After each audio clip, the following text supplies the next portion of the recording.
So, pagpapatuloy po natin ang ating pag-aaral. Tayo po ay, sa hindi alam ng iba, tayo po ay nag-aaral ng aklat ng Galatians. Sinimulan po natin ang exposition ng aklat ng Galatians. Ibig po sabihin nun, bawat talata ng aklat ng Galatians from chapter 1 up to the end ng Galatians, dadaanan po natin yan. Inisa-isa po natin yan. At wala po tayong specific na topic, kundi kung ano yung sinasabi mismo ng aklat ng Galatians. Amen mga kapatid? So, hinihimay po natin. So, ngayon po mga kapatid, nasa malayo-layo na tayo mga kapatid. Sabihin nyo nga, malayo-layo na. Ay, chapter 6 na tayo eh. So, yung mga hindi po nakaabot sa amin sa chapter 1, balikan nyo. Ito po yung nakapost naman sa FB at saka sa aming mga YouTube channel. So, pwede nyo panoodin. Balikan nyo, napakaganda po ng pag-aaral ng aklat ng Galatians aklat ng Galatians. At doon naman sa mga nakapanood na, especially sa mga kapatid nating matatanda na at nakapagbasa na ng aklat ng Galatians, basahin nyo uli. Aba ay makikita nyo ang revelasyon ng Panginoon. Kaya nga po, kaya natin sinasabi na ang salita ng Diyos ay buhay, abay sa bawat pagbabasa mo, ay meron kang makikitang bago. Nabasa mo na yun. Sa bawat pagbabasa mo, may sinasabi na naman sa yung bago ang Diyos. Kaya po, ang salita ng Diyos ay buhay. Ibig po sabihin nun, hindi ka iniwan na, pagkabasa mo tapos na. Yun ang patay. Nagkawa ng sulat, iniwan sa'yo, wala na. Nabasa mo tapos na. Pero pag ang ibig sabihin ng buhay, ayon sa pangangailangan mo, ano man dinadaanan mo sitwasyon, ano man nangyayari sa buhay mo. Ayan, nagpa-picture lang po ako kanina ng konti. Kasi pagka naman po nakaganto na naman ako, pangit na naman. Nagpa-picture lang. Ano man ang dinadaanan mo kapatid, kapag ka nagbasa ka ng salita ng Panginoon, it becomes alive. Bakit? It is practically or specifically speaking to you. Fit na fit sa anumang kondisyong pinagdadaanan mo sa buhay nito. Kaya mga kapatid, wala tayong agenda sa araw nito, kundi yung Galatians lang. Pero mga kapatid, mensahe ito ng Panginoon. Huwag niyo sabihin, ifinit ni Pastor, itinailor fit sa akin ang pangangailangan ko yung message. Pinatatamaan ako ni Pastor. Hindi po mga kapatid, ito po ay mensahe ng Diyos. Kaya ang maganda po, pag sinabi niyo mensahe ng Diyos, ikaw ay kinakausap ng Diyos. Ibig sabihin, alam ng Diyos ang pinagdadaanan mo. Alam ng Diyos ang pangangailangan mo. Kaya huwag mong iitsapuera, mga kapatid. Narinig ko na yan. Napakinggan ko na yan, mga kapatid. Huwag niyo sasabihin ganun sapagat ang salita ng Diyos ay buhay. Amen, mga kapatid. So, balik tayo sa ating serye ng Freedom in Christ. Balikan natin ang mga nakaraan. Pagbalik-aralan muna natin, background lang.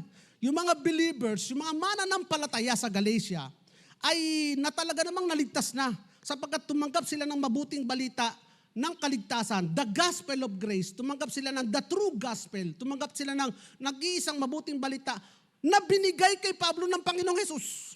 At pinasabi sa kanila, ano yun? Na ang kaligtasan ay nagbubuhat lamang sa pananampalataya. Pananampalataya kanino? Kay Kristo.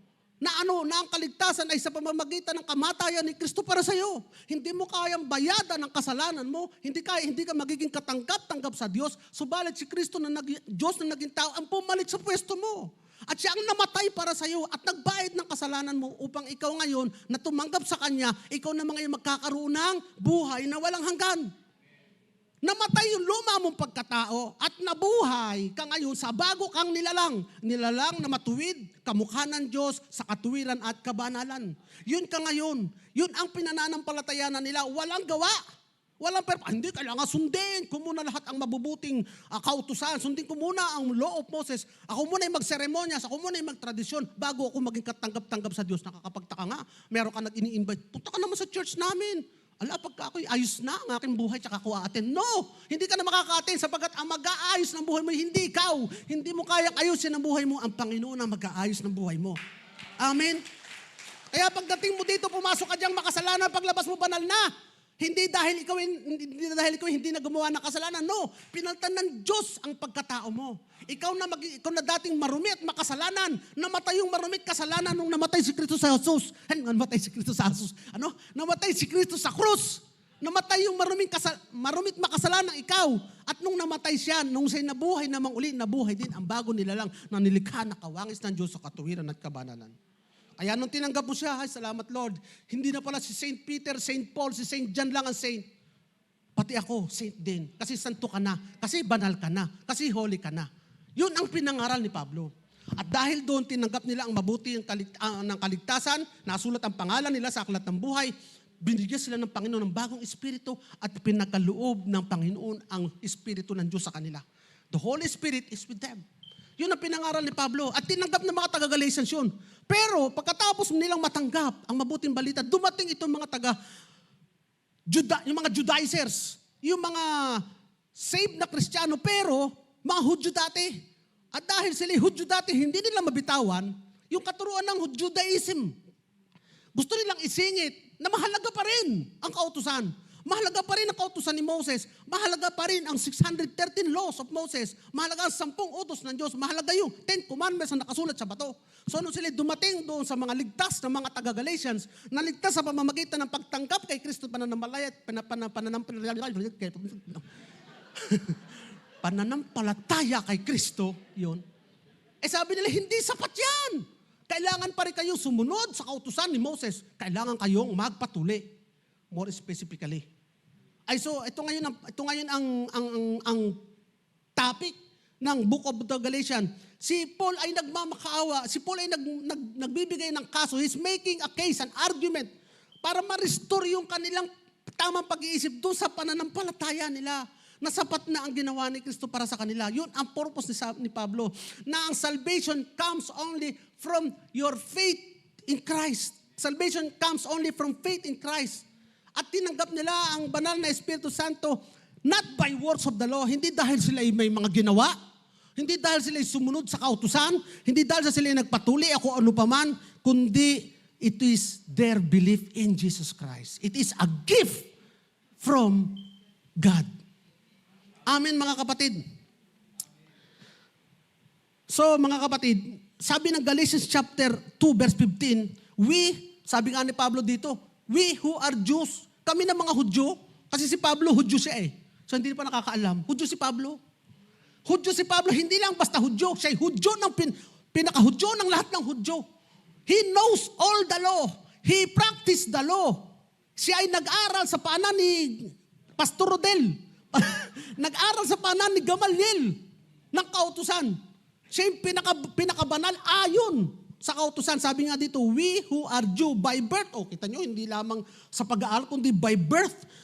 And not sinful Gentiles. At hindi yung mga hentil na tulad ninyo. Sabi nga, simple Gentiles. Kasi nga yung mga hindi Hudyo ay Gentile. Know that a person, alam namin. Sabi niya, kami na Hudyo na ha. Hudyo na kami ha. Pero we know that a person is not justified by the works of the law. Ang lino ng mga kapatid, Hudyo na kami. Ipinangalan namin na kautusan. But we know, alam din namin, that no one is justified by the works of the law, but by faith in Jesus Christ. So we too, kami din, na mga Hudyo, inilagay din namin ang pananampalataya namin kay Kristo Jesus para kami ma-justify, para kami mapawalang sala, para kami maturing na banal, para maturing na matuwid sa pamamagitan ng pananampalataya kay Kristo at hindi sa pamamagitan ng kautusan ng law. Because the works of the law, no one will be justified. So kita niyo mga kapatid, if the Jew who were raised under the law, yung ang Hudyong si Pablo at yung mga kasamahan niya na pinanganak sa ilalim ng kautusan, I had been set free from the law.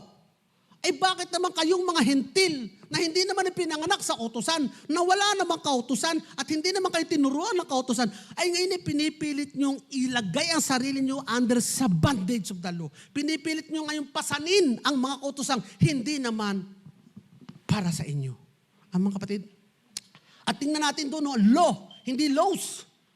Ang iba kasi, ang tindi nila laws. Kasi kaya laws, ibig sabihin, kapatid, hindi naman, yung mga seremonya, law. Hindi na natin ginagawa, pero yung law, yung 10 Commandments, atin pa rin yun. Sabi, hindi, ang nakasulat dito yung law. Bakit walang S? Kasi pag sinabi mong law, it is one single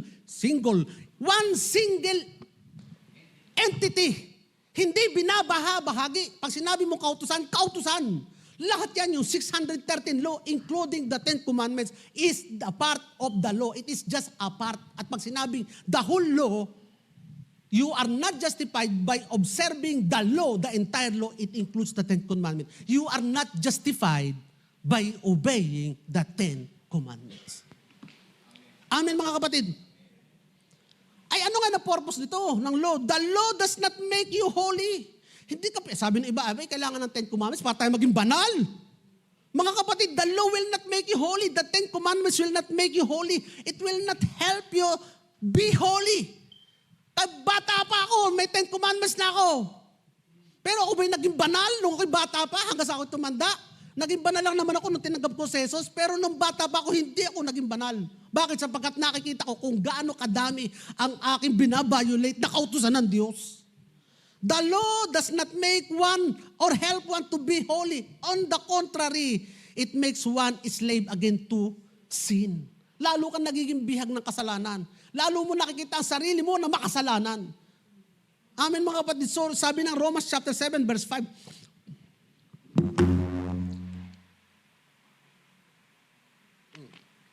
Romans 7:5.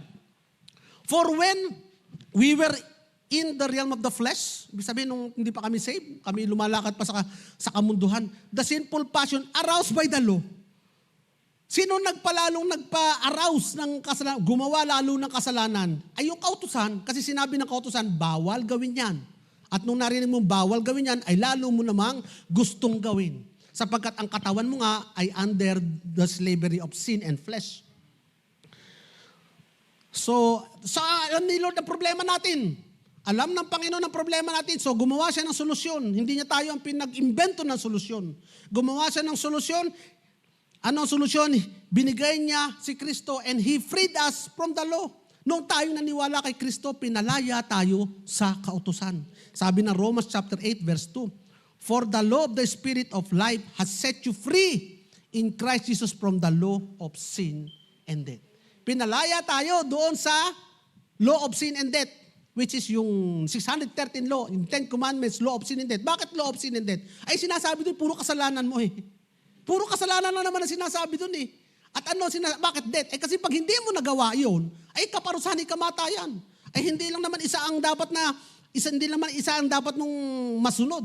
Lahat ay 100% dapat mong masunod. Hindi lang naman 99% ang dapat mong masunod. Lahat na may kailangan mong masunod. Ay di ibig sabihin ay kamatayan yan. Yan ay sumpa para sa'yo. Kaya law of sin and death. At paano tayo pinalaya? The law of Spirit of Christ. The law of the Spirit of life has set you free. Ano yun? Yung sinabi natin kanina. Yung law na si Jesus Christ ay namatay para sa'yo. Yung law na ang biyaya na ang kaligtasan ay biyaya kaloob sa'yo na libre, na hindi pinababayadan, ibinibigay sa'yo ng libre.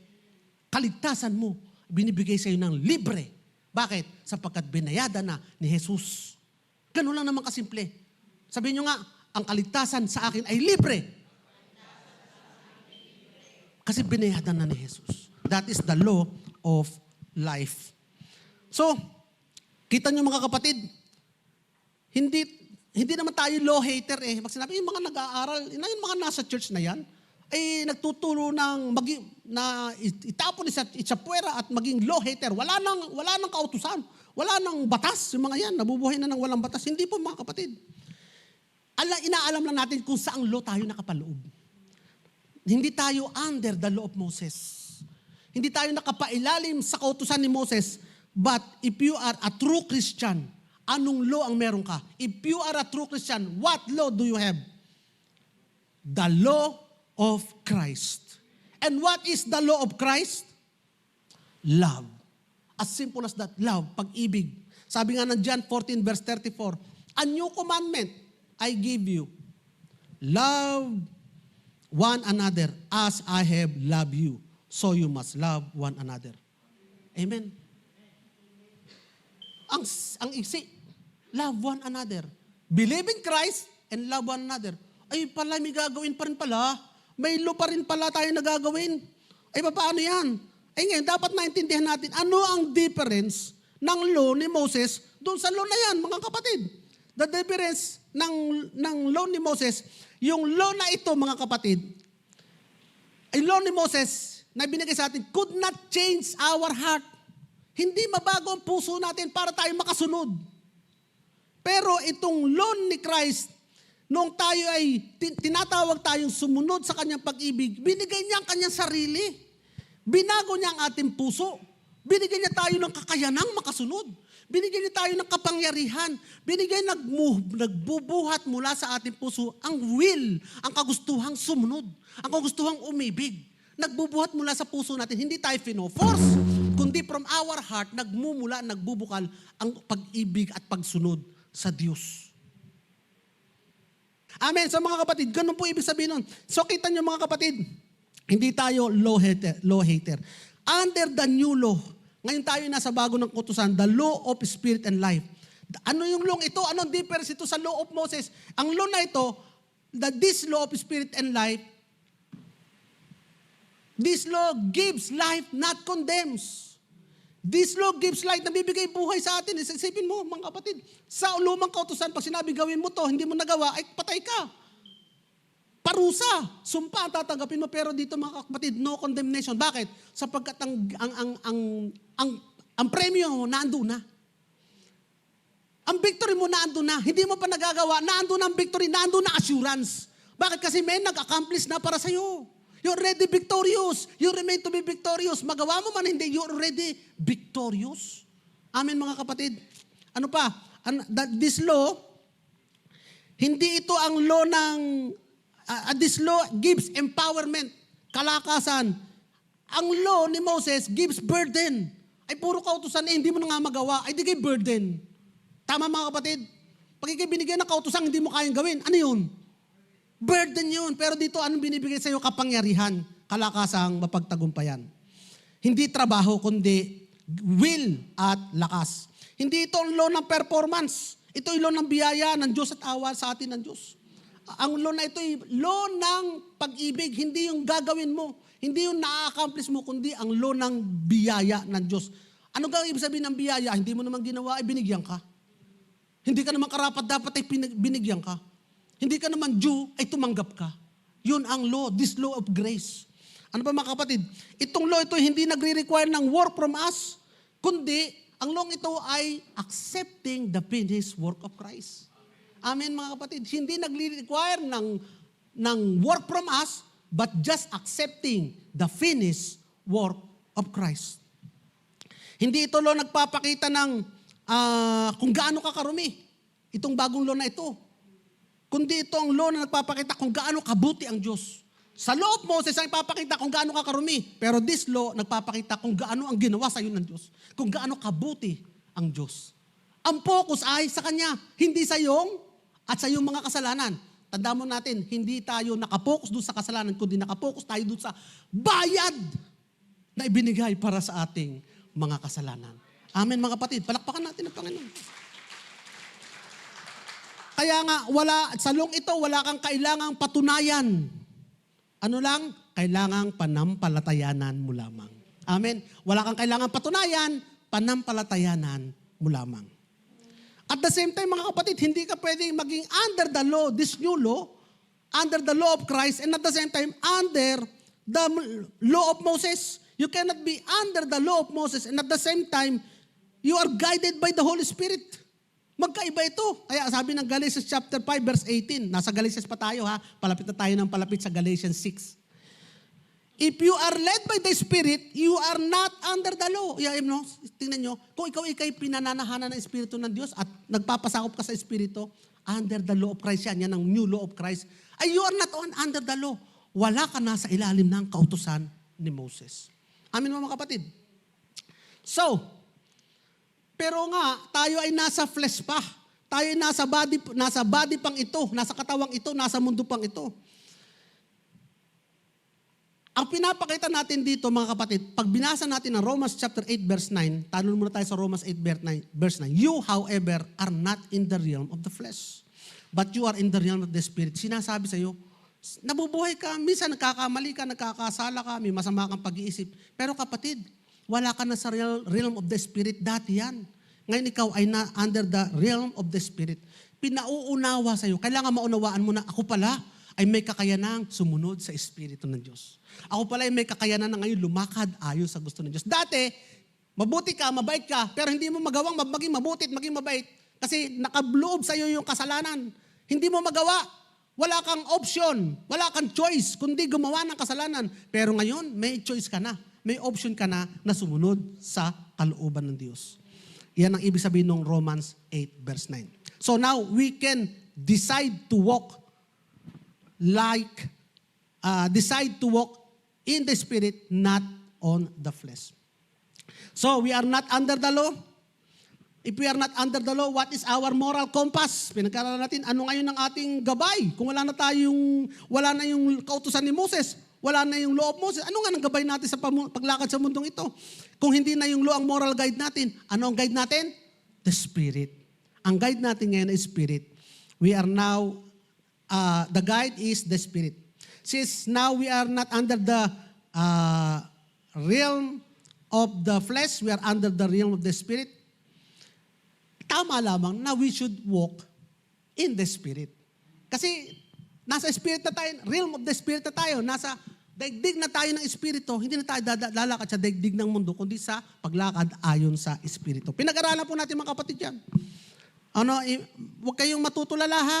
Kung gusto nyo balikan nyo lamang. Pero hindi natin ito babalikan kasi hindi na tayo matatapos. Okay? So, Galatians chapter 5, verse 25, if we live by the Spirit, let us also keep in step with the Spirit. O yan na. Ibig sabihin nyo, kaya nyo na.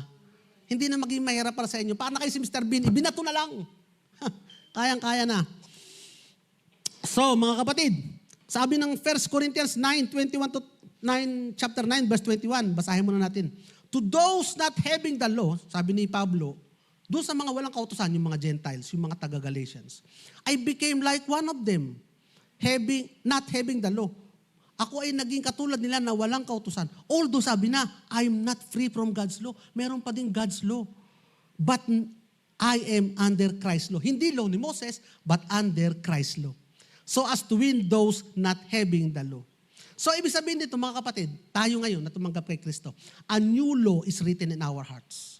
Hindi yung cold, impersonal na law na nakasulat sa bato, sa kautusang nakasulat sa bato, pero ito yung personal na law. Pag sinabing personal, nangungusap sa'yo. Pag sinabing personal, kasama mo. Pag sinabing personal, kung anong pangangailangan mo naroon. Hindi ito impersonal na hindi ka naintindihan. Ito yung person na tao nakakaunawa sa pinagdadaanan mo. Amen, mga kapatid. It is now the law that is written in our hearts. Hindi mo ito mababasa kung saan. Ito yung magbubukal sa puso mo.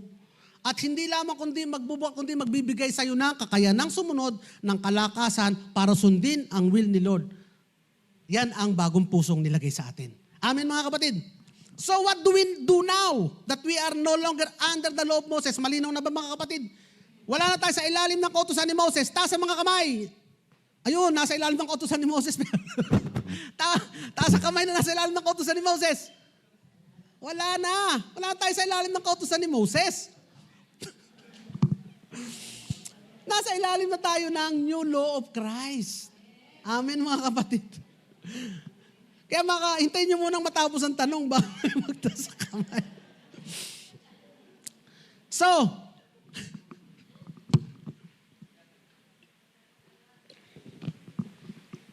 kung wala ka na sa utosan ni Moses, pero gusto ko pa rin, ang katawan ko talaga gusto mag-observe ng law eh. Ang katawan ko talaga gusto mag-perform pa rin eh. Gusto ko pa rin gumawa. I want something to observe. I want something to obey. Hindi ako pwedeng disobedient. I want something to obey. May nagtanong doon sa ating page eh. Kung ang mga Christian, ang mga grace believer daw may problema sa obedience. Mga kapatid, tandaan nyo, anong ino-obey mo? Ang obeyin mo ngayon is the law of Christ, not the Mosaic law, not the law of Moses. Kaya kung gusto mong umobey ka sa law of Christ, not the Mosaic law, not the law of Moses, but the law of Christ. Yan ang title ng message natin ngayon. Not the law of Moses, but the law of Christ. Amen? Ayos pang introduction natin, mga kapatid. Ayos, mga introduction natin. If you want to obey, not the law of Moses, but the law of Christ. Amen. Palakpakan natin ang Panginoon. So basahin natin ang verse natin ngayon. Ang verse natin is Galatians chapter 6, verses 1 to 5. 5 lang naman verse 2. Madali lang ito, mga kapatid.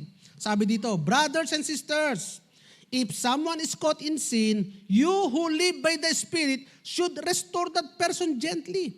But watch yourselves, or you may also be tempted. Carry each other's burden, and in this way you will fulfill the law of Christ. If anyone thinks they are something when they are not, they deceive themselves.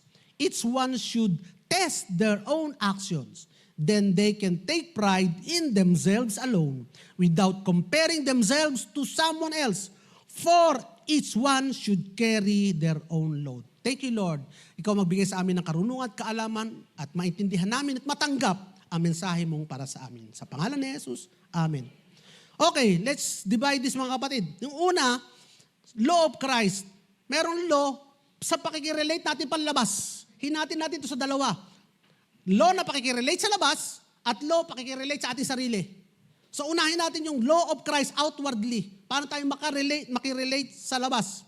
In regards to sin, sabi dito, kung may nakakasala, ano dapat natin gawin? Not condemn, not punish, kundi restore. Restore, not condemn. Basahin natin, verse 1. Brothers and sisters, if someone is caught in sin, you who live by the Spirit should restore that person gently. But watch yourselves or you may be tempted. Unang-una, pansinin natin yung caught in sin. Ano ba yung sabihin ng caught in sin, mga kapatid? Hindi ito yung sin na basta ay, napasigaw ako, sorry ka, sister, napamura ako. Hindi yung sin na ganun. Ay, napagalitan kita. Ay, nasigawan kita, napabigla ako. That's not the kind of sin na pinag-uusapan dito. Ito yung sin na we have been overtaken, we have been trapped, cannot get out, becomes a habit, a lifestyle, addiction, a wrongdoing that don't want us to turn or cannot turn away. A brother who is walking in the flesh instead of walking in the Spirit. Pinag-aralan, tinuruan tayo ni Pastor noong nakaraan kung paano mag-walk in the flesh. Aba, hindi pala tayo tinuruan ni Pastor mag-walk in the flesh. Pinag-aralan natin. Nagkaroon tayo ng pag-aaral about walking in the flesh. Hindi siya nagturo sa atin ng paglakad sa flesh. Ano ba yung mga yon? Ano ba ang acts of the flesh? Ano ba yung mga acts of the flesh? Yung mga idolatry, adultery, impurity, pagbabahabahagi, jealousy, fits of rage, bitterness, hatred, yung mga yan, mga kapatid. Kung ikaw, ano ba, Pastor? Witchcraft, pagsamba sa Diyos-Diyosan, those are the acts of the flesh. Yun yung mga kasalanan na binibigkas dito. Ang sabi dito, mga kapatid, a brother who is, you who live by the Spirit. Sino daw ang inuutusan? The brothers and sisters ang magre-restore. That is walking in the Spirit. Kung ikaw ay nagwo-walk din in the flesh, hindi ikaw ang dapat mag-restore. Wala kang karapat na mag-restore. You are also walking in the flesh. Those who are walking in the Spirit, ibig sabihin, you are born again. Kung ikaw ay tumanggap na kay Kristo, you are walking in the Spirit at inuobey mo ang kanyang fruit of the Spirit, you are walking in the Spirit. If you are not born again, wala kang karapatan pumunta sa isang psychologist at doon magpa-restore. Pupunta ka sa attorney, doon ka magpa-restore. Attorney, ako po'y nagkakasala, ako po'y turuan ninyo paano makabalik sa... Hindi doon. Doon sa Kristiyano ka pupunta. Doon sa pinananahanan ng Espiritu Santo. Diyan sa mga, tingnan nyo nga ang mga kapatid nyo. Yan ang mga kapatid nyo. Yan ang mga each other ninyo. Yan ang mga walking in the flesh. I am walking in the Spirit. Mga kapatid, hindi kung kani-kanino. So a believer is always in the Spirit and does not walk in the flesh. Yung may fruit of Spirit. Sige, Kristiyano nga pero hindi naman makita sa kanya fruit of the Spirit eh. Because you need rest. Bakit doon ka pupunta? Kasi kailangan mo ma-restore. Hindi kailangan dito hot-headed. Hindi kailangan dito judgmental. Di ka mga kapatid, magpaparestore ka, lalapit ka pa lang eh. Eto si magnanakaw. Gayon, ay ikaw ngayon magpaparestore. Paano ka ma-restore ng kapatid na ginadjudge ka na agad, hindi pa nakakalapit siya. Judgmental, impatient dude. Impatient, konting pagkamali, ay, yan ang sinasabi ko sa'yo.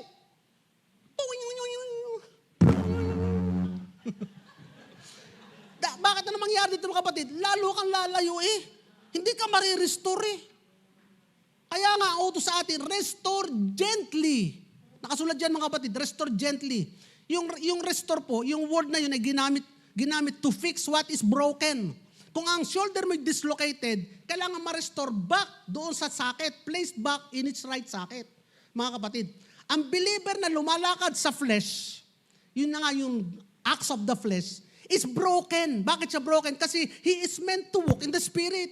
He is created to be Spirit. Eh bakit siya naglalakad sa flesh? Eh then therefore he is broken. Ano ba ang dapat? He is walking in the Spirit. That is the right way, walking in the Spirit. A holy man doing a dirty work is broken. You are a holy man. Are you a holy man? You are a holy man. Pinabanal ka na ng Diyos. And yet you are doing a dirty work. You are broken. Bakit? Kasi holy ka eh. Tama mga kapatid? Tama. You are broken. And hindi ka functioning according to who you are. So, restore is to turn the man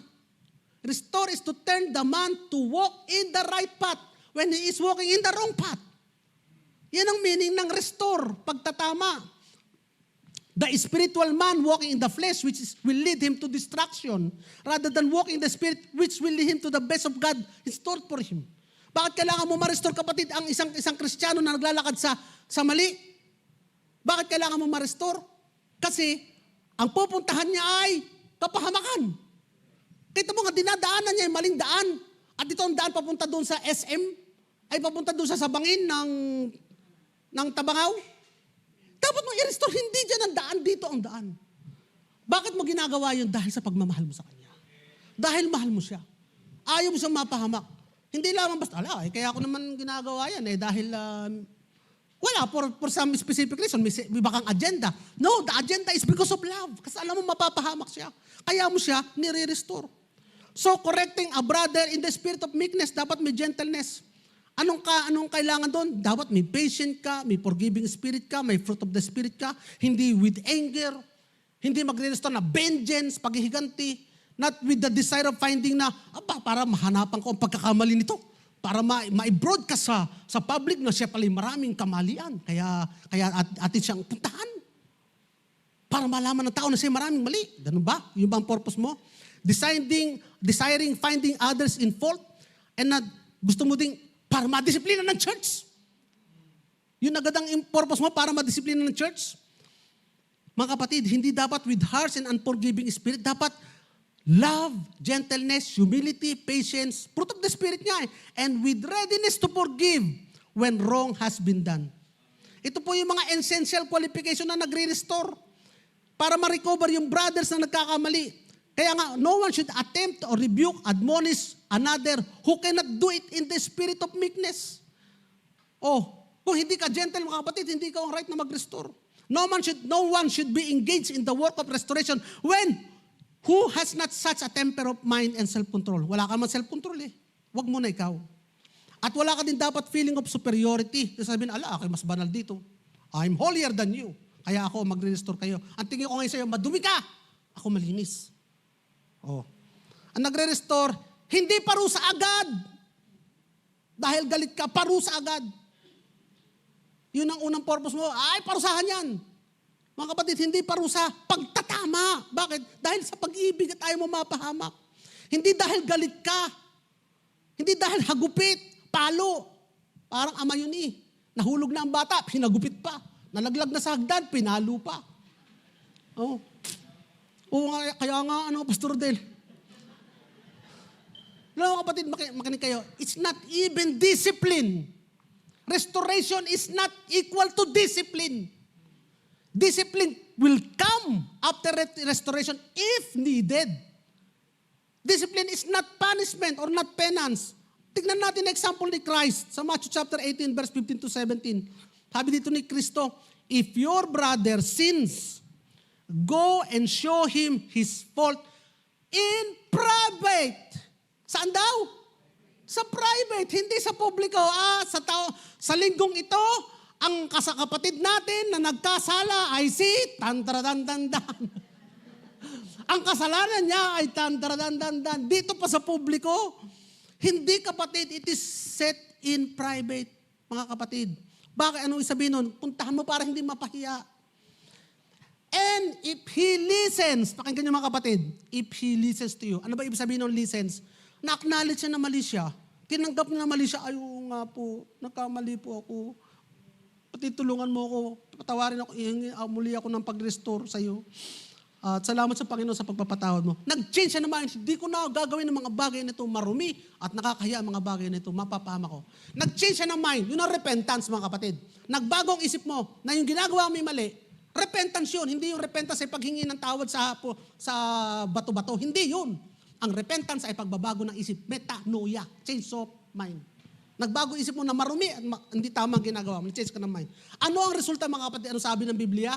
You have won your brother. Ano ibig sabihin mga kapatid ng you have won your brother? Na-restore na. As simple as that, na-restore na mga kapatid. Already restored. Pag na-restore na, close ng book. Tapos na. Wala nang pag-uusapan pa. Restored na eh. Yun lang naman ang purpose mo, ma-restore eh. You do not need to make broadcast sa public o sa pulpit. Alam niyo, meron akong nakausap nung ako nandun sa Patay, naglalamay, nakikidalamhati kami doon sa Patay, nung isang gabi. Meron akong nakausap na pastor eh, kami nagkakapulong-pulong. Sabi ng pastor, alam niyo kapatid, doon sa pinanggalingan kong church, pag nagkasala ka, di humingi ka na ng tawad. Ngayon, humingi ka ng tawad. Sabi ka na magbabago. Sabi, may discipline may paruse. Every week, kailangan umattend ka ng church at every week, kailangan sa publiko mag-confess ka. Sa pulpito, kailangan mag-confess ka. Abay, linggo-linggo, pupunta ka dito para sabihin mga kapatid, ako po ay nagkasala at noong November, kumuha po ako, nangupit po ako sa offering. Linggo-linggo mong gagawin yun. Aba, sabi nung pastor na nakausap ko kaya nga, yung kapatid na yun, wala na, umalis na. Kaya ako, umalis na rin. Baka kapatid, ikaw nga yung nagkasalang niya. Pastor, baka naman ikaw yan. Hindi naman, sabi niya, hindi naman. So, hindi ganun pa kapatid ng pagre-restore. When you are already restored, hindi mo na kailangan ulit-ulitin pa. Si Kristo nga, hindi nag-keep na record of wrong. Ang Holy Spirit nga, hindi pinalala sa iyong kasalanan mo. Bakit naman ikaw ay pakukulkul ang kasalanan mo na pinatawad na ng Panginoon, na nilinis na ng Panginoon, at ikaw ay new creation na. Iba ka nang nilalang, hindi na ikaw yun. Ikaw ay bago nang nilalang. Hindi ka mga kapatid, say amen kung naniniwala kayo. Amen! Ang nakalipas na ay nakalipas na. Ang pinatawad na ay pinatawad na. Ang nilinis na ay nilinis na. Malinis ka na. Ba't ka pa yun ang laging uukalkalin? You have won your brother. Ay ayaw nga, sabi dito, ay kung ayaw makinig. Ayaw makinig. But if he does not listen to you, take one or two or more with you so that the mouth of 2 or 3 witnesses every fact may be confirmed. Para mas malakas yung conviction, yung mas malakas yung pag-affirm ng mali, ito tama. Kaya masasama ka.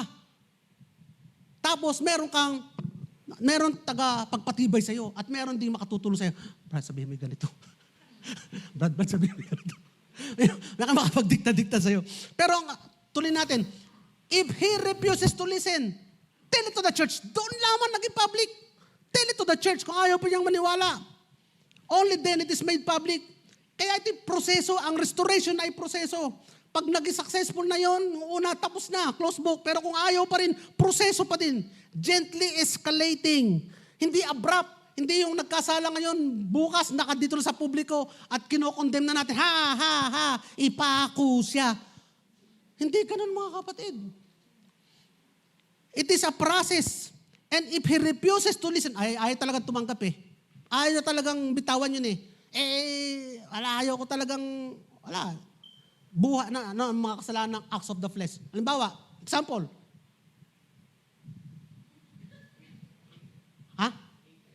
Hatred. Ayaw niya bitawan yung hatred niya. O kaya idolatry. Ayaw niya bitawan. O kaya impurity. O kaya division. Nag-focus ng division. Jealousy. Acts of the flesh yan. Ayaw talagang bitawan yung jealousy niya. Ayaw talaga niya bitawan yung cause of division niya. Di ang sabi dito if he, gawin natin if he or she. Lagi na lang he. Lagi na lang kami. If he or she, or they, refuses to listen even to the church, let him be to you as a Gentile and tax collector. Then doon lamang nakakaroon ng discipline. Doon lamang doon lamang madidiscipline. Ano pa rin ang motivation mo dito? Pag-ibig pa din Kaya mo dinidiscipline, kaya mo kinukonsider na tax collector para makita niya ang hirap ng buhay ng nag-iisa, wala sa loob ng pangangalingan ng church at pag-iibig ng Panginoon ay mapapahama ka. Yun ang purpose nun. Kaya nga, si Peter, nung nagkasala sa Panginoon, nagkasala ba si Peter kay Lord? Oo. Ilang beses niya nang i-deny si Lord? 3. Sipin mo ikaw at alagad na sinabi mong, hindi ko papayagang ikaw ay mamatay. Tapos nung sinasabi, di ba kasama mo yun? Yung si Jesus na yun, hindi ha? Hindi, kasama mo yun. Hindi ha? Nag-bad word pa, tutut, hindi ko yan, kilala. Sipin mo yun? Ay yung habang yung itinatanggi mo nakatingin sa'yo at ina-accuse at pinaparusahan, nakatingin sa'yo, naluha ang mata, kitang-kita ka, dinidinay mo siya. Harap-harapan, dininay mo si Kristo. Pero paano ginawa ni Kristo nung nirestore niya? Nung si Peter at saka kasama ang ibang disciple, nangingisda, nagpakita si Kristo after siya mabuhay. Nagluto pa. Pinagluto pa ng tilapia. Parinig kayo.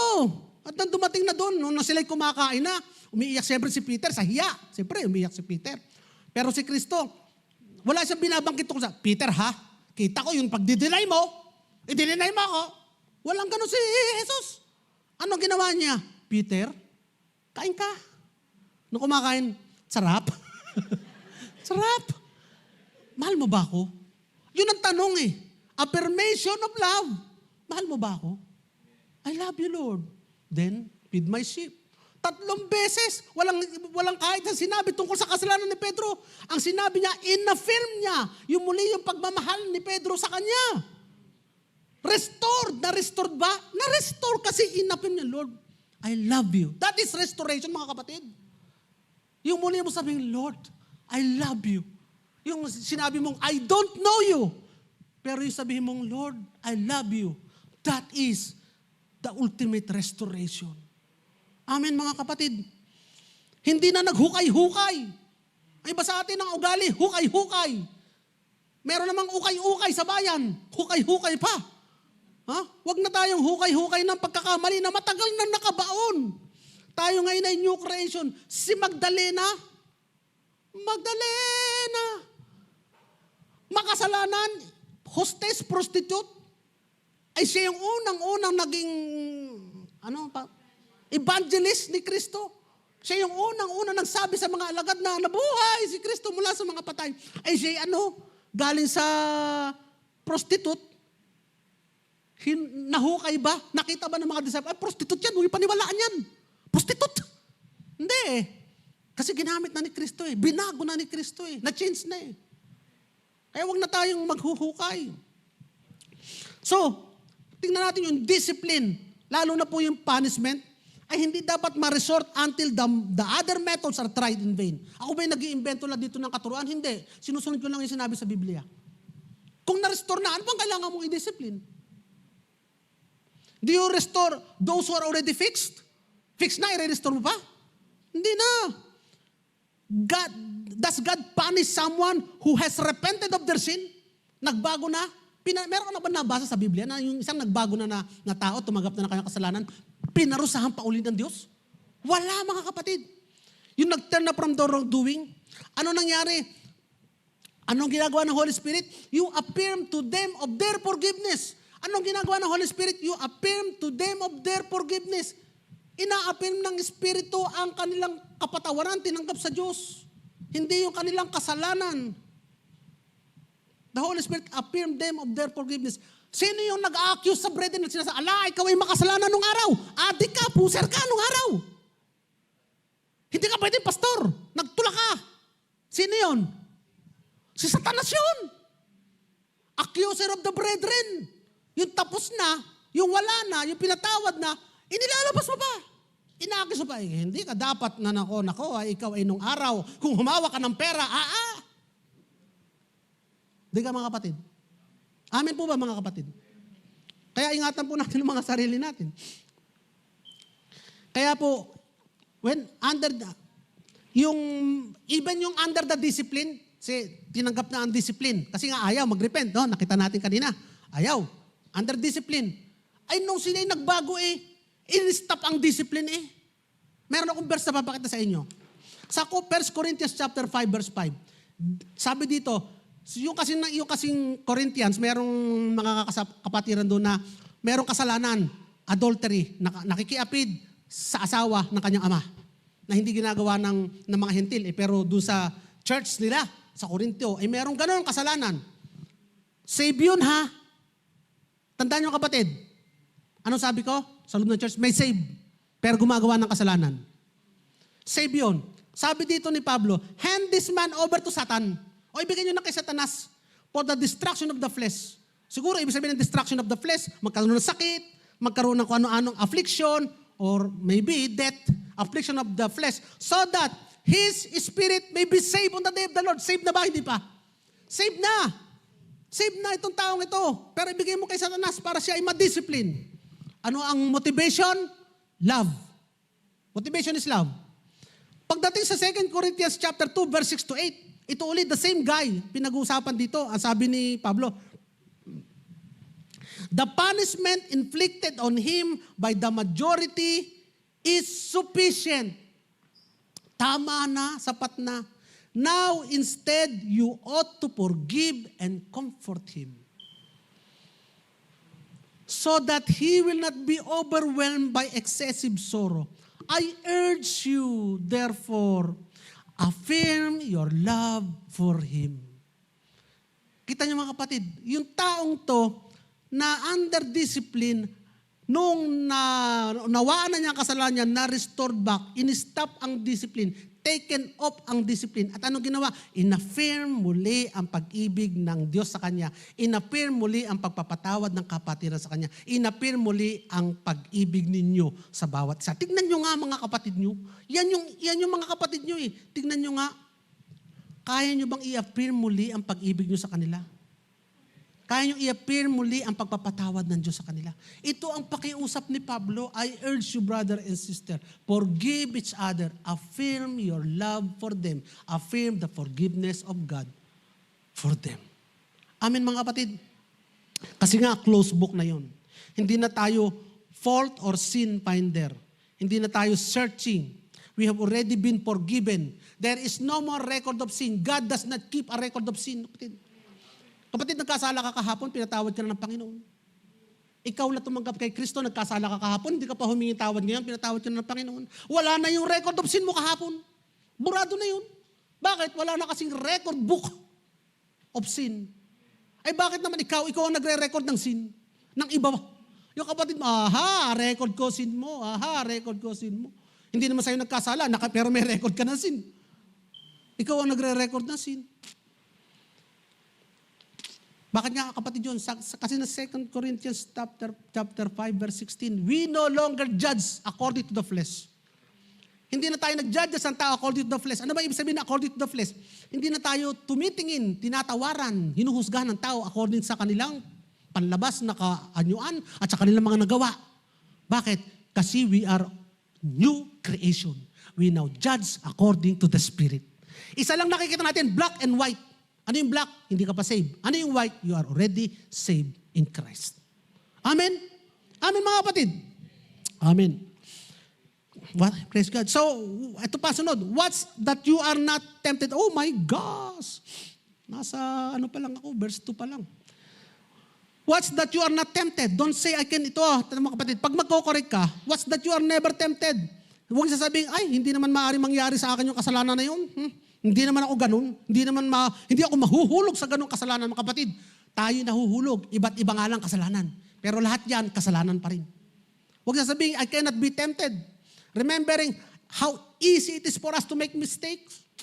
How much kindness and patience ang kailangan ng sa ibang tao na ipakita sa atin. Kasi baka dumating ang araw, tayo din ay magkasala. Ganun ka rin. Imagine mo sarili mo, paano pag nagpalit ng pwesto? Paano pag ako nagkasala ng ganun? Anong awa ang kailangan ko para ako matanggap ng mga kapatid ko? The same way din ang kailangan ninyo ipakita doon sa kapatid na nagkasala. Because hindi mo alam, sabi nga, what's that you might not be tempted? Baka magpalit ang sitwasyon. You are so harsh. You are so unforgiving. Mga kapatid, pagdating ng araw, you need gentleness and forgiveness also.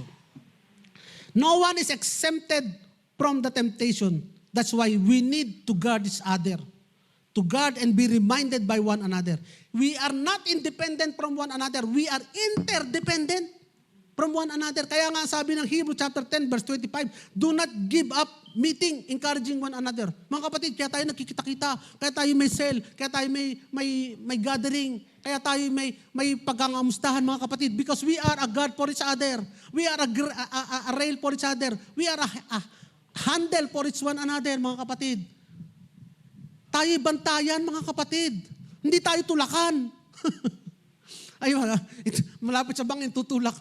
No, tayo pagka malapit sa bangin, tayo tagahatak. Amen mga kapatid. At pag minalaglag na isa, tayo ang taga-taas. Hindi tayo ang taga. Kita niyo mga kapatid, that's the difference between the church and the body of Christ, between the world. Because we are a body of Christ. We are part of one body. Verse 2. Verse 2. Praise God. Regarding burden, carry each other's burden. Tingnan mo ulit mga kapatid mo, katabi mo, yan yung iyong each other. Kayo mga each other ko, ako ang each other nyo, tayo lahat each other. Carry each other's burden. Ano ba yung carry each other burden? Kasi normal naman sa atin na makaramdam tayo ng burden kapag yung mahal mo sa buhay ay may burden. Natural lang yun. Pero hindi lamang feeling ito mga kapatid. Actually lifting. May gagawin kang lifting, pagbubuhat, sharing the load. Normally, pag sinabing burden, lagi ng financial burden ang nasa isip agad. Sabi nung iba, ayan na sister, narinig mo ha, carry each other's burden. Sis ha, ang dami ng aking bill, ang laki ng aking bayarin. Can you carry me? Carry my burden? Share tayo sa burden ko? Mga kapatid, hindi ganun mga kapatid. Not passing your burden to others. Sasabi mo, Sutal, may pera ka naman, ikaw na magbayad. Kung sino yung sa pamilya, yung mabasipag na kapatid. Ikaw na magpaaral ng aking anak. Total, ikaw naman may trabaho, ako wala. Paano kayo magkakaroon ng trabaho? Ayaw mong trabaho. Tapos papasa mo sa kapatid mong masipag na may trabaho ang pagpapaaral sa iyong anak. Ay, mali yung kapatid. Mayroon tayong verse para dyan mamaya, sa bandang huli.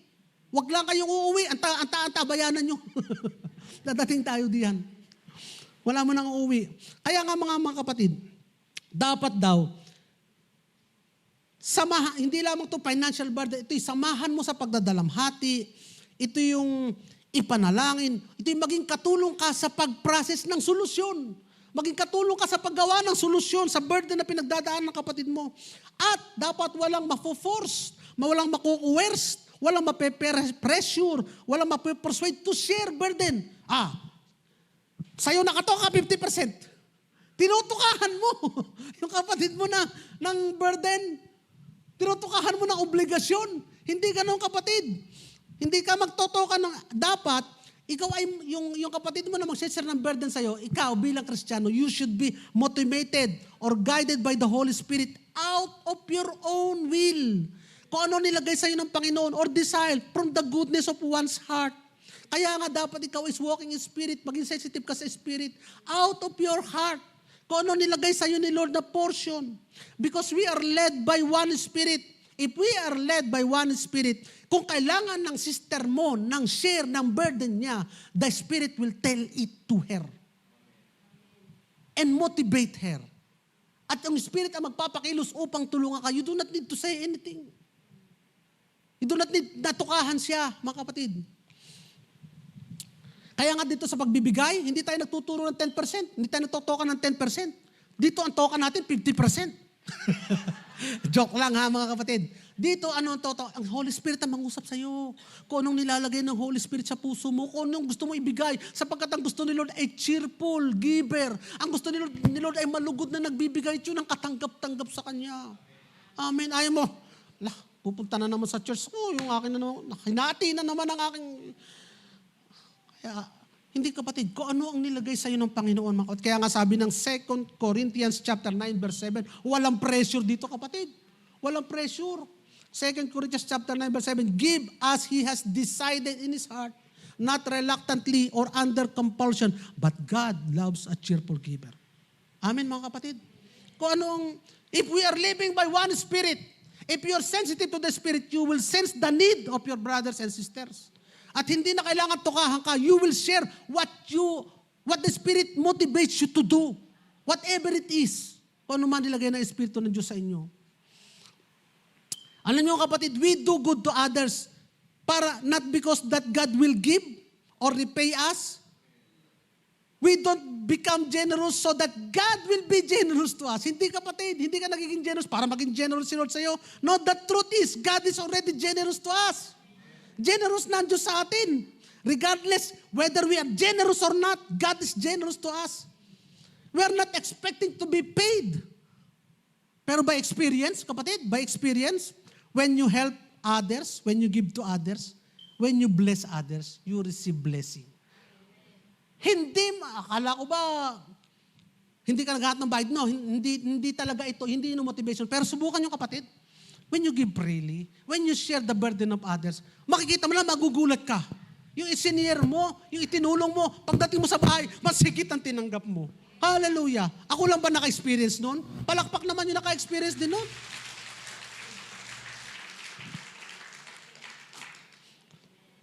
Kasi nga, bakit yun? Because you cannot outgive God. Hindi mo kayang talunin sa pagbibigay ng Diyos. Hindi mo kayang talunin sa pagtulong ng Diyos. Sabi mo sa Diyos, mas marami ako na itulong sa iyo, sa taong yun. Hindi mo kaya lampasan ang Panginoon. We are not blessed because we bless others, mga kapatid. Jesus is the reason why we are blessed. But when you bless others, you receive the blessing as well. That is the fact.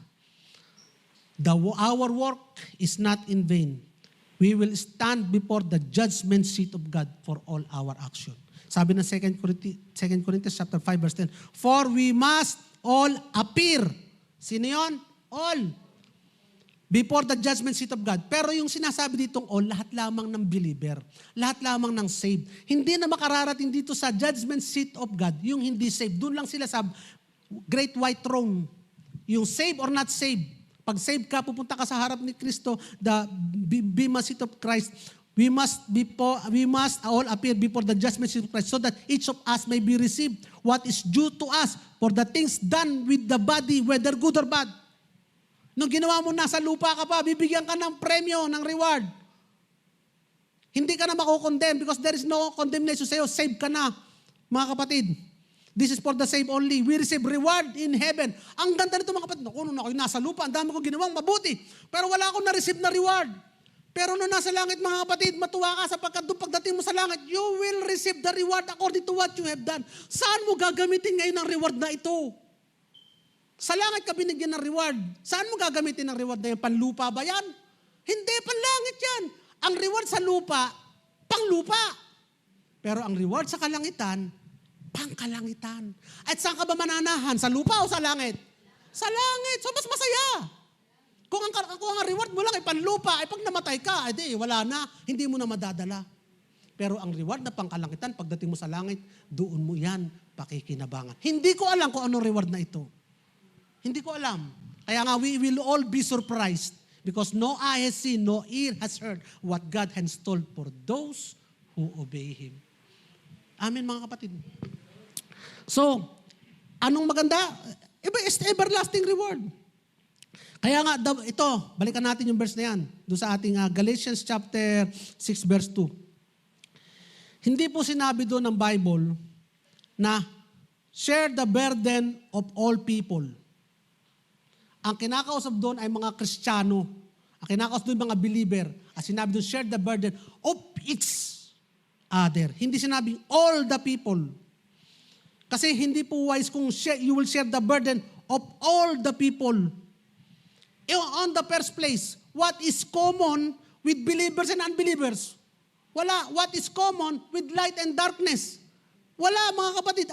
Ito nga yung practical application ng 2 Corinthians chapter 6 verse 14. Don't be unequally yoked with unbelievers. Ano ba ibig sabihin ng sharing the burden? Ang yoke, yung nakalagay sa likod, yung pamatok ng naghihilang baka. May pamatok sila dito, may pamatok din yung kabilang baka. Dalawang baka humihila ng araro. If you are pulling the same load with yung isang baka, you are sharing the burden.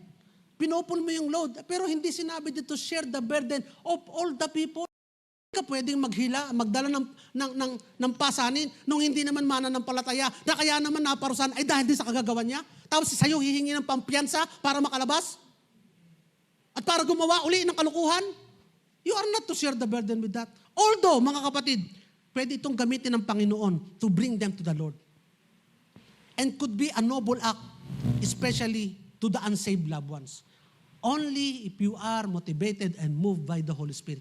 Kaya napakahalaga, mga kapatid, that we should walk according to the leading of the Holy Spirit. Kaya hindi ito sinabing to all people. Kaya nga, ako'y careful na dyan eh. Isipin niyo, mga kapatid, nung kami kumain sa Army Navy sa Lipa, Di nung papasok pa lang kami, may lumapit na bata. May dalang 5 pirasong sampagita. Sir, maawa na po kayo sa akin. Gusto ko na po makauwi. Mabenta na lang po ito. Uwi na po ako para makauwi. Gabi na alas 6 na para makauwi na po ako. Ay ako naman dinaawa.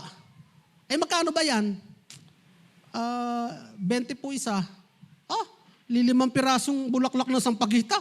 20 ang isa. Di 100. Yung tama, 20 times 5. 100. Di sige, para makauwi na. Naging burden ko ngayon. Ipinasa ngayon sa akin yung burden. Burden ng bata, gusto ko na po makauwi, gabi na. Ipinasa ngayon sa akin yung burden niya na gusto niya niyang makauwi at gabi na. Tinanggap ko yung burden niya na siya gusto makauwi at gabi na. Binigyan ko siya ng 100. Nawala ang bata. Kumain kami sa Army Navy. Paglabas ko ngayon, pauwi na kami ng Army Navy. Nakita ko yung bata. Ganyan ang buntol. Ganyan kadami ngayon ng hawak na sampagita. Ganyan kalaki ang sampagita. Ang daming sampagita ng ipagbibili. Akala ko ba gusto lang makauwi? Isang araw din, merong kumatok sa bahay, estudyante daw siya ng BSU. At siya daw ay scholar, siya daw ay nursing. At kulang lang ang kanyang pera, pambili ng uniforme. Ay naawa naman ako, estudyante ng BSU. May nursing ba sa BSU? Wala, naloko ako. Meron ba? Meron daw. Meron. Di ako naman naawa. Nagbigay ako ng pera. Siyempre, pabili ng uniforme. Malaki-laki ng konti. Binigay ko 200. Ayun lang naman Pastor kasi ako Tapos bumalik uli. Ilang araw, bumalik uli. Tumingi uli. Kulang pa daw yung ganito. Binigyan ko uli. Malaki-laki naman. 100. Binigyan ko uli. Katapos-tapusan mo, napag-alaman ko, sa pamamagitan din ng kasama niya na sinama doon sa bahay namin, napatunayan ko na hindi naman pala nag-aaral ang batang ito. At ito pala rin kaya nangihingi sapagkat ito ay may kalibin. Bakit ko naging burden yung kanyang pag-aaral ngayon? Kanyang uniforme. Isang araw din may kumatok sa bahay namin. Awa na po kami uuwi lamang ng Mindoro. Kulang po ang pamasahe ko. Magkano ka kulang? Kailangan ko po umuwi ng Mindoro. Wala po ang kapera-pera. Kailangan ko po umuwi. Nanay ko po may sakit. Magkano ba ang kailangan mo? 150 po. Binigyan ko ng 150. Para makabili na ng ticket pa Mindoro. Makalipas ang 3 buwan, 4 na buwan, kumatok uli. Kuya, meron kayo diyang mga lumang t-shirt. Akala hindi ko sa kilala. Di ka ikaw yung uuwi ng Mindoro. Hindi na nakatanggi. Kuya, kasi po hindi man kami nakauwi dahil kulang. Hindi na ako naniniwala. Ina-abuse na yung kabutihan ng puso natin. Isang araw, meron lumapit sa akin, Kuya, yung asawa ko mag-a-abroad, kailangan po, magkano kailangan mo? Ang kailangan ko po ay nasa 50,000. 50,000? Doon ka pumunta sa amo mo, ba't di ka doon manghiram? Ayaw na po kong pahiramin doon ba't siya ka lalapit? Pastor, alam ko naman mabuti yung puso mo. Pastor. Sige, kailangan mag-abroad. Babayadan mo ka pag dumating na asawa mo. Opo, sigurado po yun. Ito yung aking pinag-preachan. Baka kasi pag nag-preach, binibigyan ako ni Mrs. ng, pagkakataas ko mag-preach, binibigyan ako ng, inipon ko lahat yun. Sabi ko, ito, pambili ko to ng motorsiklo. Gusto ko kasi magka-motor. Pambili ko to ng motor ha. Papahiram ko sa iyo ha. Babalik mo ha. Pambili ko ng motor yan. Galing biyaya ng Diyos sa pangangaral. Bago pa yung mag-pandemic. Ngayon tapos na ang pandemic. Hindi pa din ako nababayadan. Meron kami katulong sa bahay. Kuya, kailangan umuwi. Bakit nag-suicide ang anak ko? Kailangan ko po ng pera. Sa awa namin, sabag na, binigyan namin ng pera. More than pa doon sa kanyang sasahod. Kasi alam na, babalik naman siya kasi nga nag-suicide lang ang anak niya. Kamukat-mukat namin, nalaman namin, sumama pala sa Kalaguyo, sa text.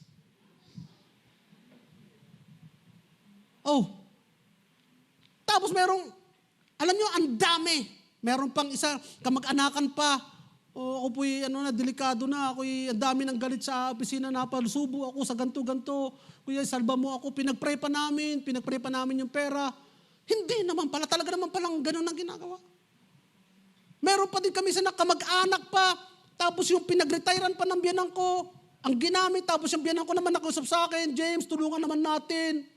O yung aking nga pinag-retirean, binigay ko na, tulungan nyo naman ako, bigay din kami, malaki-laki na yun. Ito, malaki-laki, sasabihin ko sa inyo, nasa 1M. Pinag-retiro na ng biyanan ko, sinamahan pa namin, dahil kailangan, dahil nag-i-invest doon siya. Ay, sa awa ko sa biyanan ko, binigay na. Ano ba nangyari, mga kapatid? Yung biyanan ko ngayon, wala. Yung pera, wala. Kaya hindi sinabi sa atin, do not be yoked with all people. Do not share with the burden of all people. Bakit? Ang sabi sa Matthew 10, verse 15, we must be gentle as doves, but wise as snake. Kasi ayaw ni Lord na mabiktima tayo ng mga snake. Gusto ni Lord, marunong din tayong bumasa. Magkaroon tayo ng karunungan. Dapat malid ka ng Holy Spirit sa pagdidecide mo. Ngayon mga kapatid, na sinasabi ko, let's say that the enemy has pushed you to the trouble because of your good intention, mga kapatid. I can honestly say that all of those things that I have done is out of the good intention. Hindi dahil gusto kong kumita ng malaki. Ang iba kasi kaya na bubudol-budol dahil gustong kumita ng malaki. Iiwanan kita 1,000. Kung mag-withdraw lang ako doon, yung 1 million, bibigyan kita ng 500,000 pag na-withdraw ko. Nabudol lang 1,000. Hindi. But this is out of the goodness of our heart na gustong tumulong. Natulak ka ngayon ng kaaway. Kaaway ang may gawa nito eh. Natulak ka ngayon ng kaaway para mabiktima. Whether mercy. So yung burden ng unbeliever, napunta ngayon sa'yo. Out of love. Sabihin natin out of love. Kasi normally because of your loved ones eh. Kaya nga loved ones, out of love, tumutulong ka sa loved ones mo. You fall do sa bad intention nila. And inabuse yung good nature mo. Alam niyo, tandaan niyo mga kapatid, the Lord is our ultimate protection and restorer. The Lord is our ultimate protection and restorer. Maaring at the moment, we look to be like the victim. Parang sa sandaling nyo sa sitwasyon na parang tayo na biktima. But the Lord will not condemn us. The act you did will still be counted as good.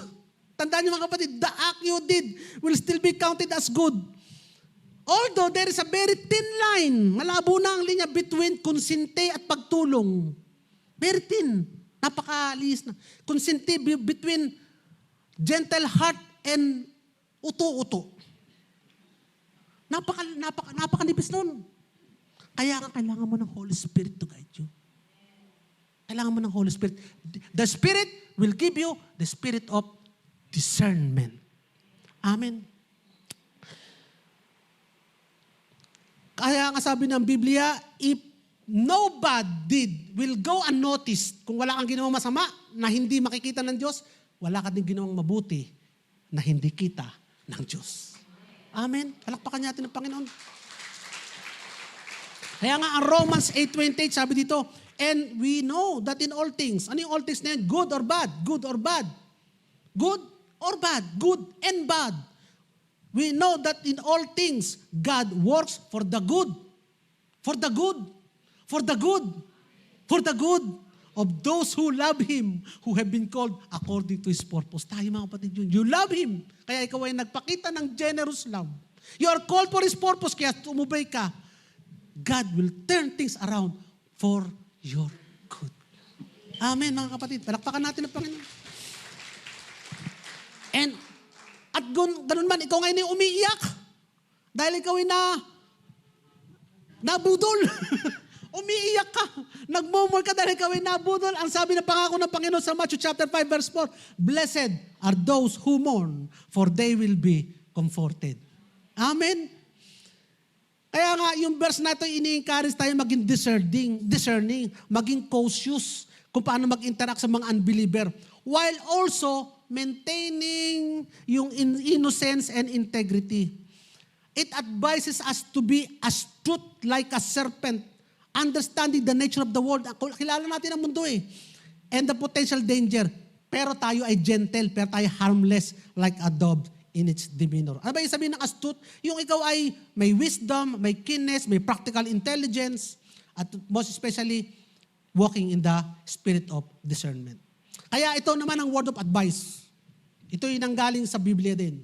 Hindi ko lang makita ang verse. This is a word of advice. Kung ikaw ngayon dumadaan dito mga kapatid sa sa sitwasyon na ito, do not publicize it. Ang iba kasi pagka, nalugi ako, nadaya ako, pinapublicize. Ano ibig sabihin na pinapublicize? Pinoposebe. Chine-change ang profile. Gumagawa ng mga comment. Huwag kang titiwala sa taong daw. Yung pinapublicize. Kung ano ang pinagdadaanan yung mga kapatid na kayo ay under this situation, huwag niyong i-publicize. Sabihin niyo kay Lord, bakit kapag ka pinapublicize, you are telling to the world that the enemy has defeated you. Sinasabi niyo sa mundo na nagtagumpay ang kaaway. Yun ang ginagawa ninyo. Ano ang dapat yung mga gawin mga kapatid? But rather, pag nasa dito ka sa sitwasyong ito, praise God. Purihin mo ang Diyos. Magpuri ka Diyos sa Panginoon. Manalangin ka. Magpasalamat ka. At mag-expect ka ng restoration na magbubuhat sa Panginoon. Amen. Di ba ang ating worship, ano natin? Ang ating weapon ay praise. Magpuri ka sa Panginoon. Talunan ka na nga, sasabihin mo pa. Nabiktima ka na nga, idideklara mo pa. Tapos mag-expect ka ngayon maaawa sa'yo. Hindi, ang iba doon nagsasaya. Yung mga kagalit mo, nagsasaya na biktima ka. Tama mga kapatid. Huwag niyong i-publicize kapag kayo dumadaan sa ganun. Kayo dalawa ni Lord ang magkaintindihan. Verse 2b. 2b na. This way.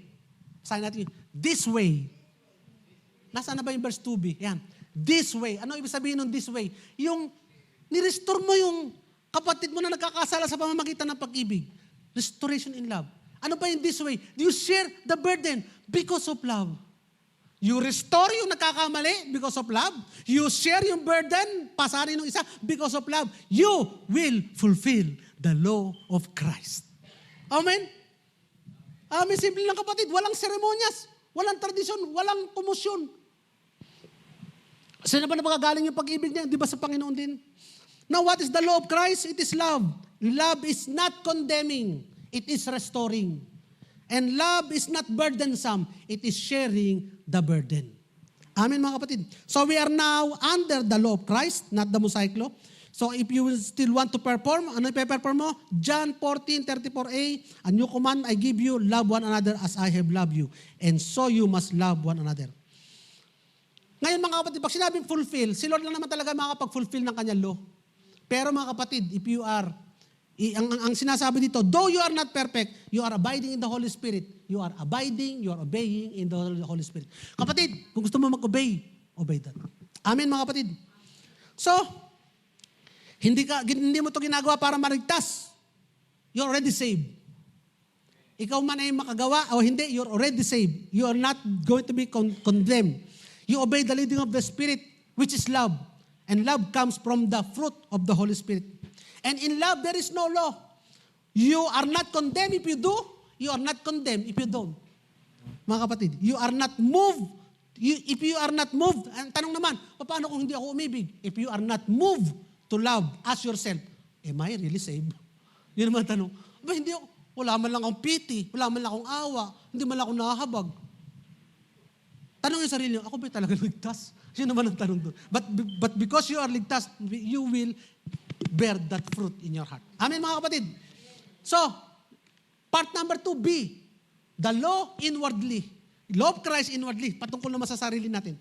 Mga kapatid, sandali na lang to. If anyone think they are something when they are not, in reality, we are nothing. Yung sabi dito, without Christ, we are nothing. Without Christ, we are nothing. But with Christ, we are something. In comparison to other believers who were just the same, saved by the same Savior, graced by the same God, gifted by the same Spirit, both have nothing to contribute to our salvation. Even good works, good thought, good intention, it is all but a gift from God. A doctrine of total depravity. Faith that saves us is a gift no one should boast. In example mga kapatid, what is the value of a piece of property? The value of a piece of property, dos mga realtor, ay nakadepende doon sa bayad. Ay bakit? Ay, ang lupang ito, pinagbili mo ng 1,000 per square meter. Pero yung lupang naandun, ay pagbili mo ng 10,000 square meter. Ang nagdidikta ng value nila ay yung presyo. Diga, paano masasabi ko alin mas valuable? Alin mas valuable sa isa? Yung 1,000 o yung 10,000? Yung 10,000 kasi yun ang bayad para doon. Mga kapatid, tayo ay binayaran ng same price. All of us has been paid by the same amount. We have been paid by the blood of Christ. The brother, your sister, nakatabi mo yan, lahat yan pare-parehas, isang bayad yan. Si Kristo, kaya ang value niyan, the same value that you have. You have is the same value as theirs. Kaya hindi mo pwede tingnan, mas mataas ako sa kanya, mas maano ako sa kanya, because you have been saved by the same Christ. You have been paid by the same value of payment. Amen mga kapatid. Yan lagi tandaan mo, iisang bayad sa atin, si Kristo lamang. Kaya hindi ako dapat magmataas sa'yo, at hindi ko rin naman dapat tingnan ang sarili ko na mas mababa sa'yo. Pero, maganda naman ng mga kapatid, mas maganda tinitingnan na yung kapatid mo ay mas, hindi naman ikaw nagpo-false, hindi naman ikaw nagpo-false humility. Hindi mo pwede sabihin na, ako ay mas mahina sa kanya. Mas magandang isipin mga kapatid, yung community na one is looking after the other. Sabihin, mataas ang pagtingin mo sa bawat isa. Hindi ka mas nakakataas. Mas iisipin mo na mas mataas siya para, ang sarap kaya ng relasyon sa community.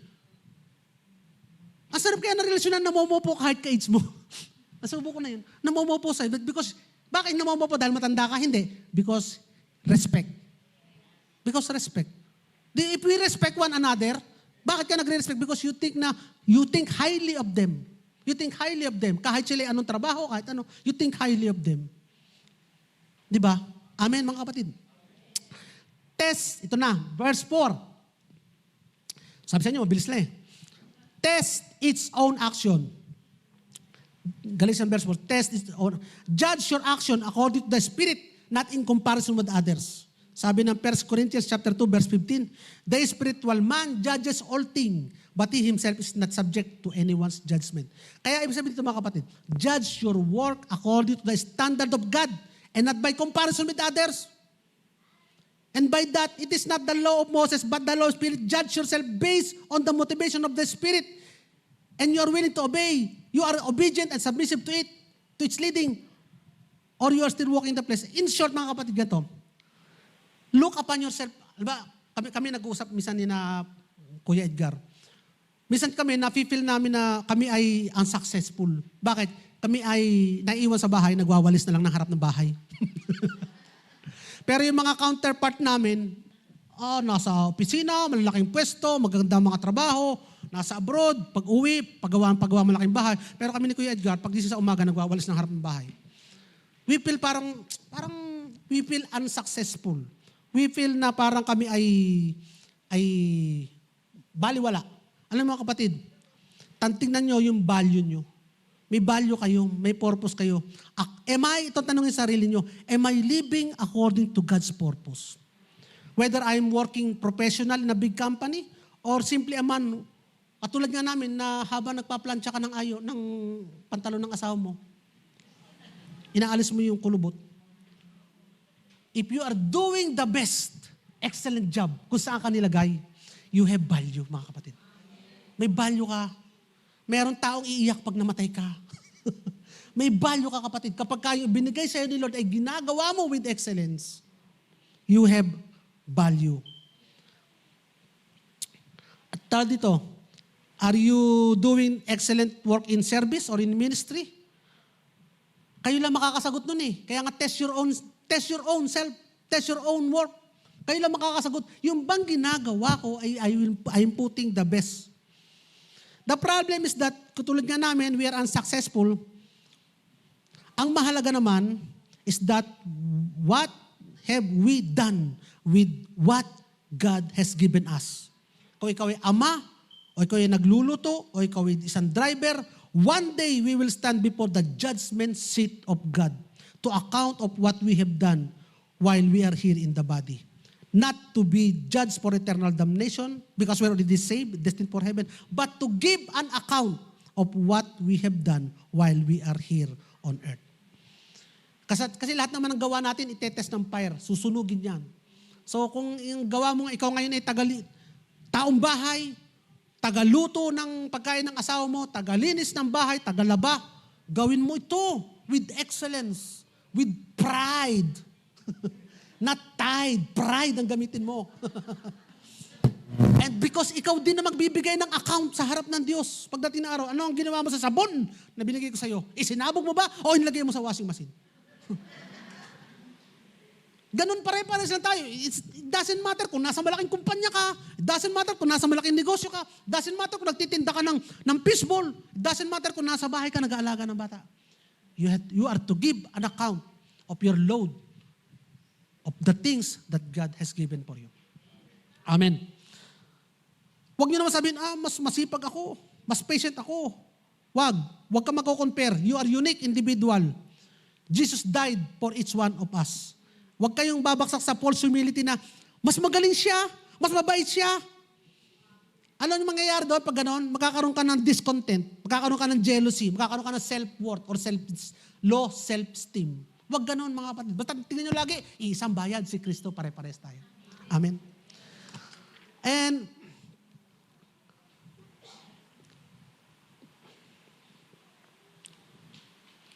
ito ay tanong sa sarili niyo.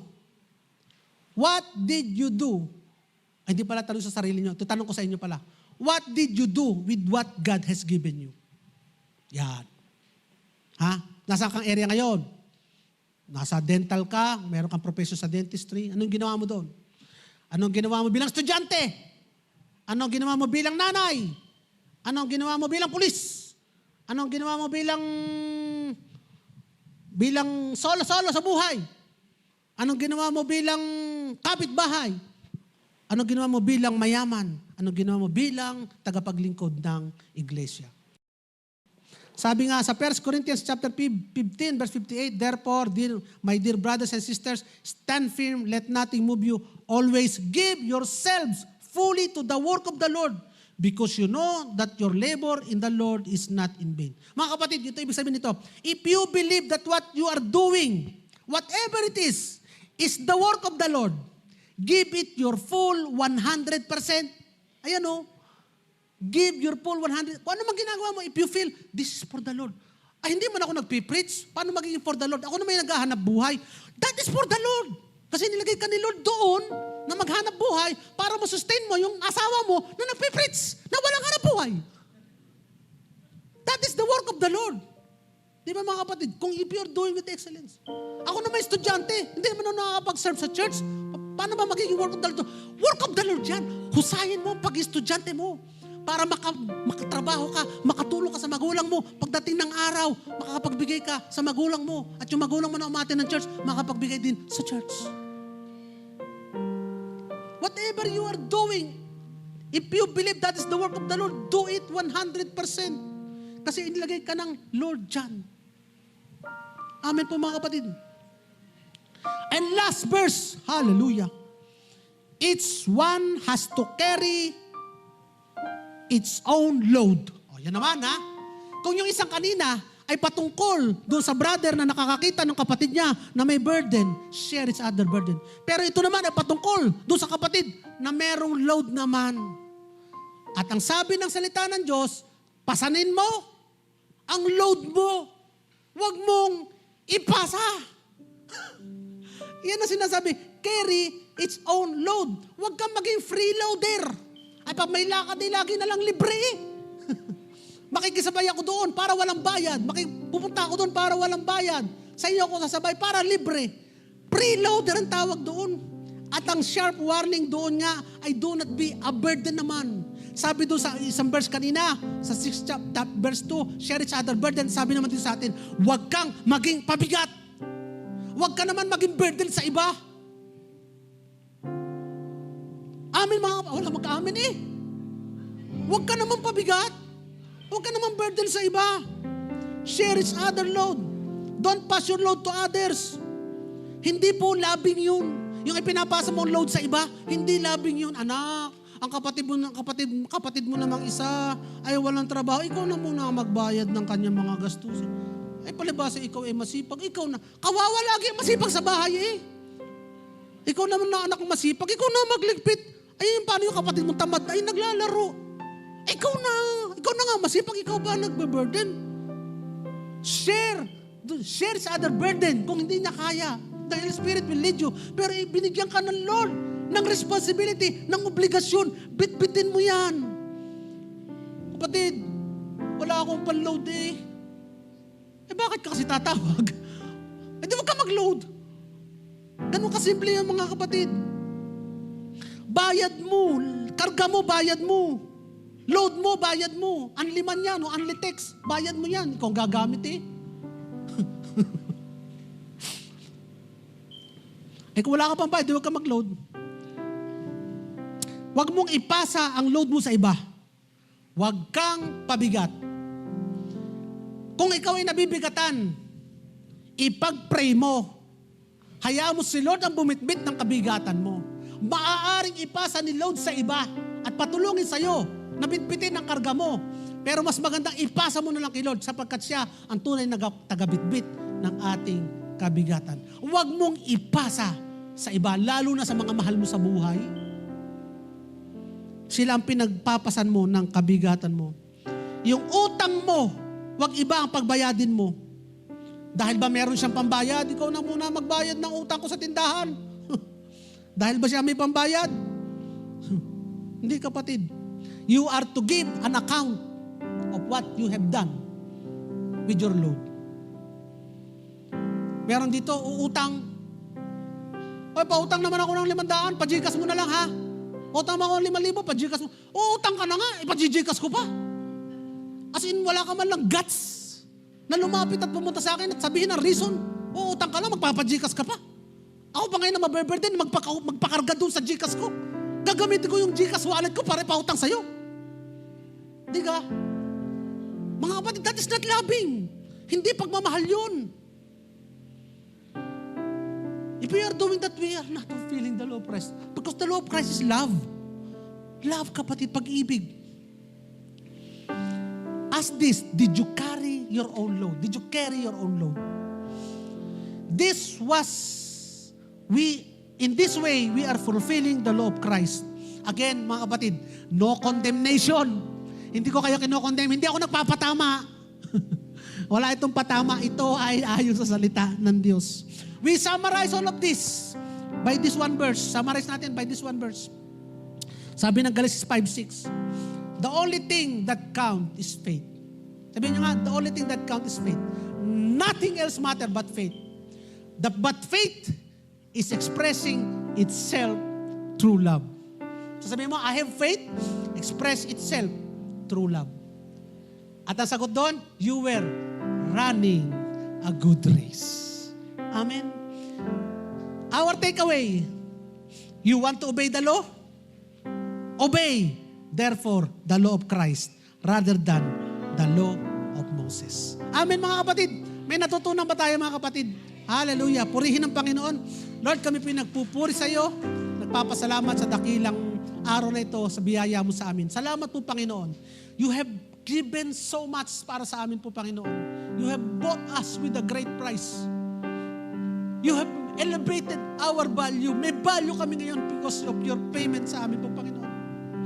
And therefore, Lord God, kami na naiwan pa sa mundong ito, Lord God, as you want others to see the body of Christ.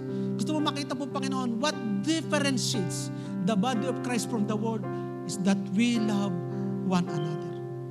Hallelujah. Kapatid ko, ikaw ay bago. Inaanyahan kita sa isang mag-ising panalangin. At ikaw naman kapatid na dati na rin nanalangin ng panalangin ito, hindi mo ito kailangan ipanalangin sapagkat tinanggap mo na siya. Pero kung gusto mo samahan ang mga kapatid natin na nais manalangin ng pagtanggap, pwede natin siyang sabayan. Kapatid na ikaw na hindi mo pakilala si Kristo, na iniimbitahan ka ni Kristo na pumasok sa isang relasyon bilang siya ang iyong tagapagligtas at iyong Panginoon. At ngayon sa sandaling ito, kapag tinanggap mo yun, binago ng Diyos ang iyong pagkatao. You are no longer destined to hell, but your name is written in the book of life in heaven. You are no longer going to battle against the world, but God has already given you the victory over the world. And you are not judged according to what you will do or what you are not doing, but you are judged because Christ has finished the work for you. Kaya inimbitahan kita sa isang maiksing panalangin. Panginoong Jesus, ako po'y isang makasalanan. Mapapahamak kung wala ka. Subalit salamat na lamang. Ikaw na Diyos ay naging tao upang mamatay para sa akin. Upang mamatay para sa akin. Nabuhay ng walang kasalanan. Buhay ng walang Subalit pinarusahan pa rin ng kamatayan para sa akin. para sa At nung ikaw ay namatay sa krus, kung kayo namatay. kasamang namatay ang marumi kong at makasalanang pagkatao. At nung nabuhay ka, nabuhay din ang bagong nilalang ayon sa wangis mo, Ayos sa wangis. sa katuwiran at kabanalan Katuwiran na nananahan sa akin. Nananahan sa Salamat po sa buhay na walang hanggan. Salamat po sa buhay na Salamat po sa aklat ng buhay kung saan nakasulat ang aking pangalan. Salamat po na ako ay tagapagmana ng iyong kaharian. Ito ang aking panalangin sa pangalan mo lamang, Jesus, na aking Panginoon. Amen. Kung ikaw kapatid ay nanalangin sa sandaling ito, you are now believer in Christ, a body of Christ, and going in part of the family of Christ, and going to receive all the inheritance promised by Christ, and that is eternal life and the kingdom of God. Lord, salamat po sa iyong papuri at pagsamba. Sa pangalan mo, Jesus. Amen.